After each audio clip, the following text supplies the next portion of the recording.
over here have a lot of shootings at police hands too. So I don't know if the outcome would have been different. Well, we can't answer it for the UK, but you knowing how your laws are and how your interaction is. They shoot too. Okay, we don't have, your cops are armed as routine, isn't it? But ours are not. But when they send out the SO19 and all that, I think they changed it now. I think it's SCO19 actually. I did my homework, heroes. They changed it.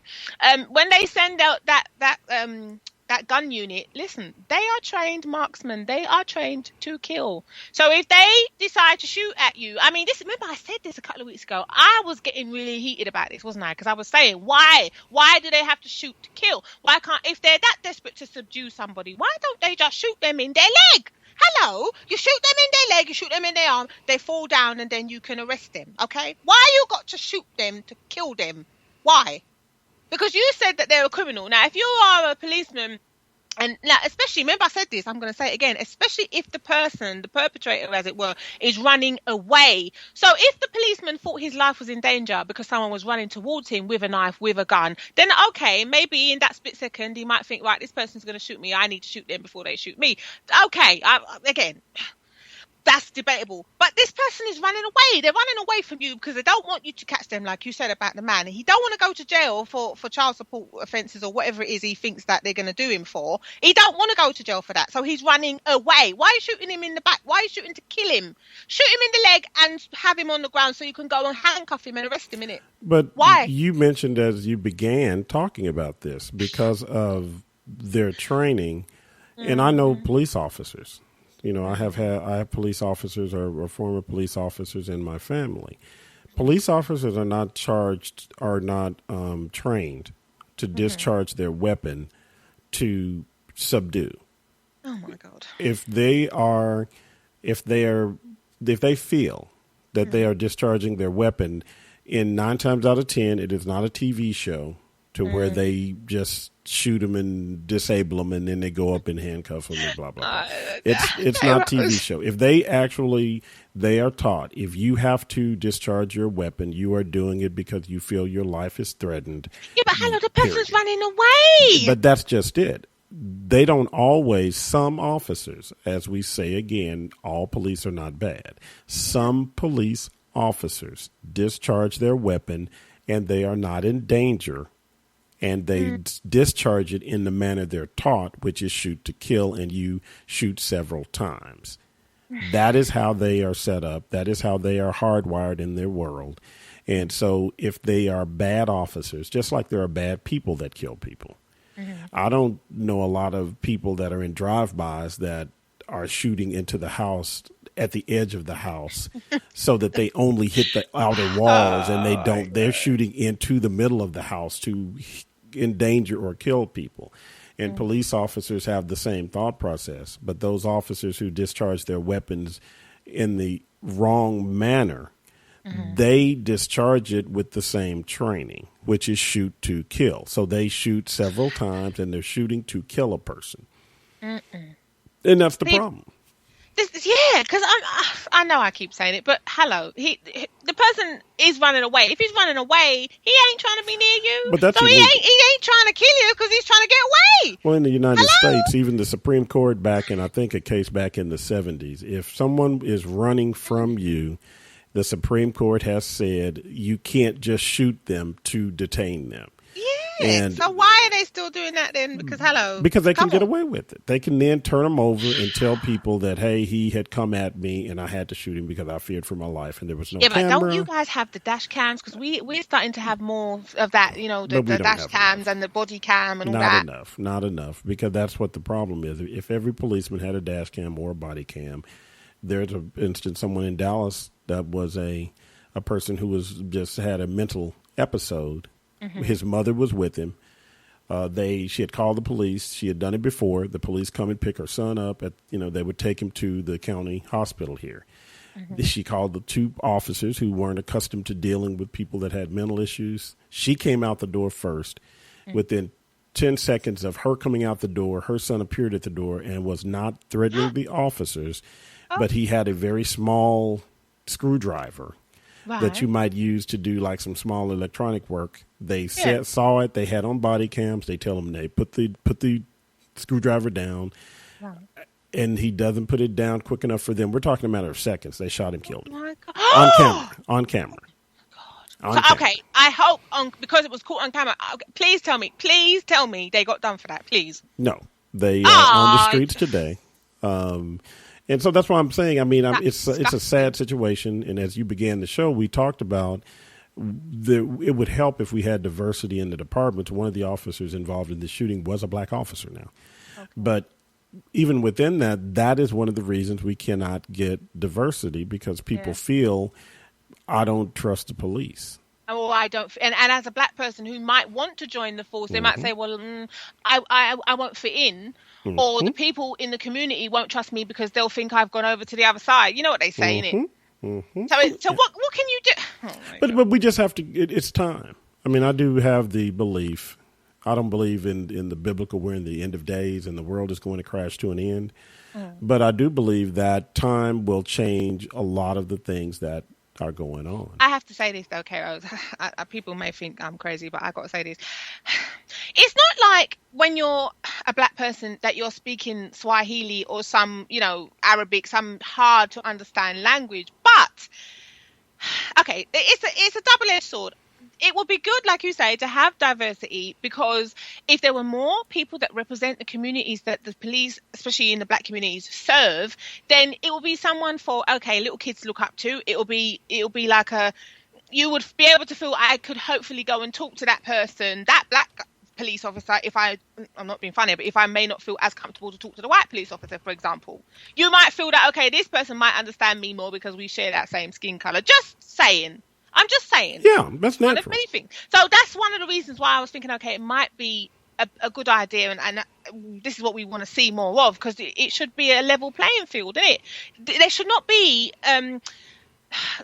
establishments that seem to be closed off to members of the community just because they are from a particular part of the community. Because a community, that's what it should be, coming together, isn't it? So everybody is equal because they're human beings, regardless of their colour. That's how it should be. Hello.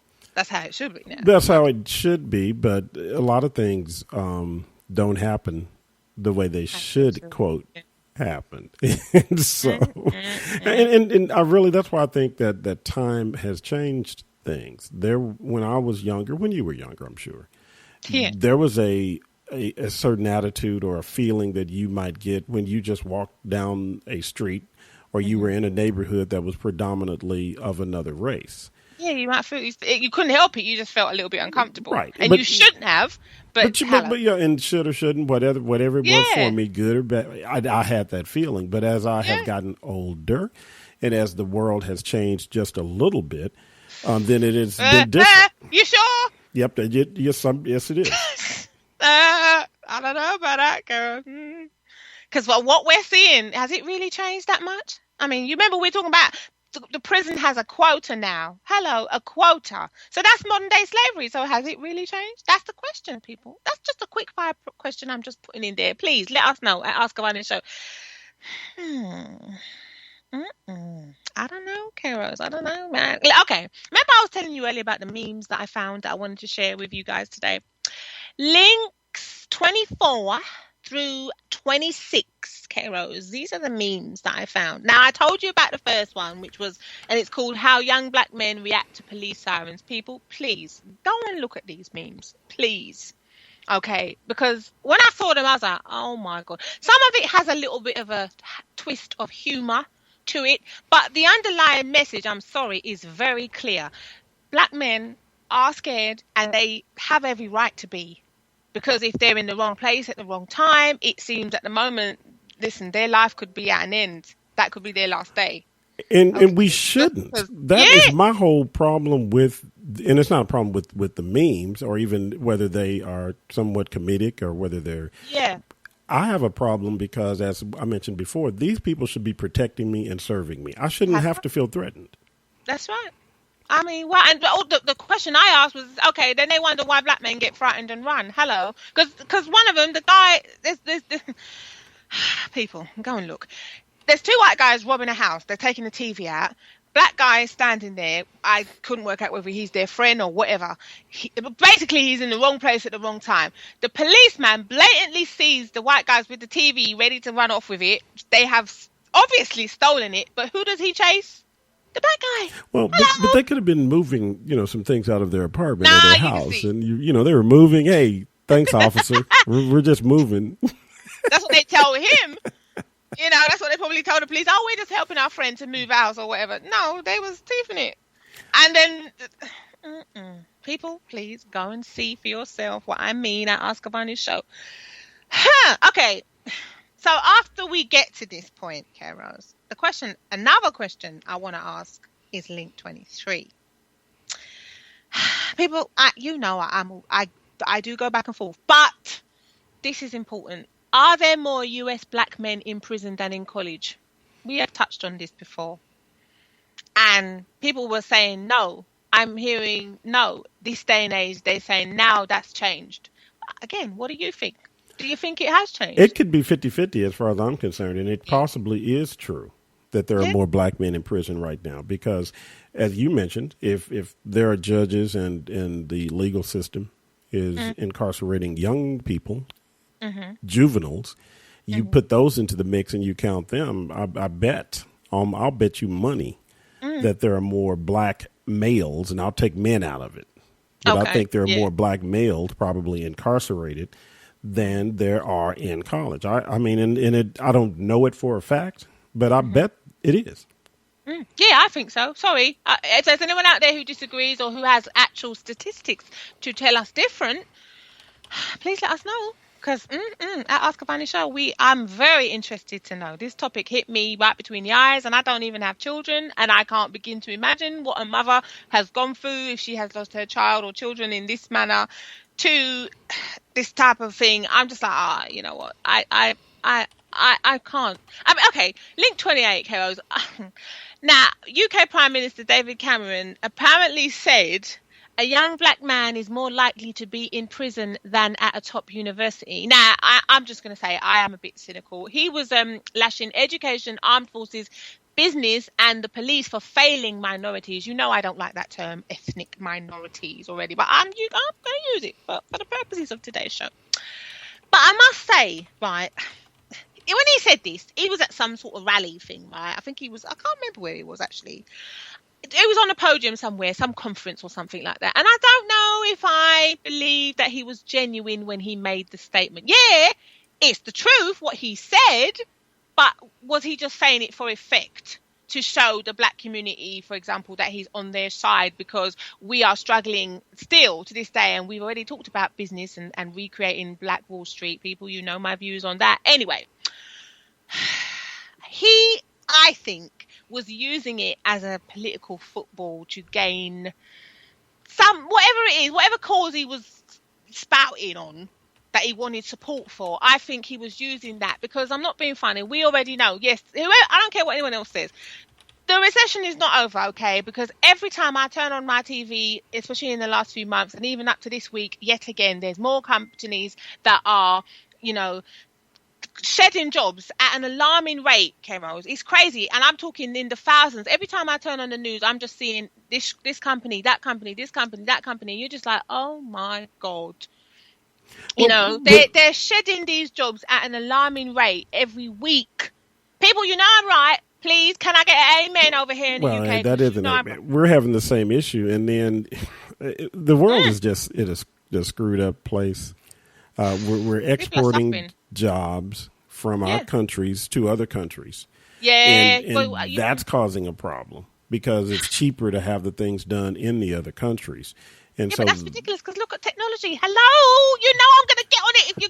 Oh! Well, but I'm talking even manufacturing. That's not even related. If I had every cell phone that is sold in the United States built in the United States, we would not have 4% unemployment. We would have almost 100% employment, but you go back to the money. Say that again. You could have 100% employment if you had all those commodities that your country needs manufactured in your country. Whew. Hello, people. Okay, I'm just going to say it. We need to support each other more. that's just the tip of the iceberg. But anyway, sorry. I'm sorry I interrupted you. I'm sorry. Please No, I'm listening.